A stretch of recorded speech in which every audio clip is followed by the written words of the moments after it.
டேய் பங்கு advance happy Deepavali. டேய் மாப்பிள்ள அட்வான்ஸ் ஹாப்பி தீபாவளி. டேய் சின்ன வந்து அட்வான்ஸ் ஹாப்பி தீபாவளி. இருடா இரு சிக்குவ. என்னடா மழப்பு, என்ன மழப்பு வாங்கினியா? போ, அப்படித்தான் போகும் மக்களே. திருப்பி சொல்றேன், பத்திரமா வெடிவெடிங்க.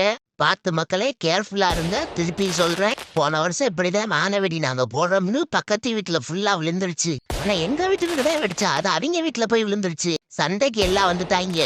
வேற வழி இல்லாம என்ன பண்றதுன்னே தெரியல மக்களே. அட்வான்ஸ் ஹாப்பி தீபாவளி மக்களே. போயிட்டு வரேன், பாய் பாய். தம்பி நீயா நான் பாப்போமா? ஆமா பெரிய இவரு நான் தான் தோன்றா பாப்போம். நீயா நான் பாத்துரும்டா. இன்னைக்கு தோன்றல நடுவில் அப்படியே புசோனத்தை வச்சுட்ரும்டா. புச்சுன்னு ஏறி நல்லா இருக்கும். அனவுண்ட வச்சுடுறா, மொத்த மணல் அள்ளிக்கிட்டு போட்டோம். தோண்டி பழப்பி போடுறா பாத்ரூம். நீயா நான் பாத்ரூம். போடா விடாத. நான் தான் ஃபர்ஸ்ட், நீ வேஸ்ட். இன்னும் தோன்றானே, நம்மளும் சேர்ந்து தோண்டுவோம். நான் அதிலே படுத்துக்குவா. நீ தோண்டக்கூடாது. ஃபுல் வீடியோக்கு ஹேண்டிலுக்கு கீழே லிங்க் இருக்கு, அதை கிளிக் பண்ணி பாருங்க. அப்படியே சேனலை மறக்காம சப்ஸ்கிரைப் பண்ணிடுங்க.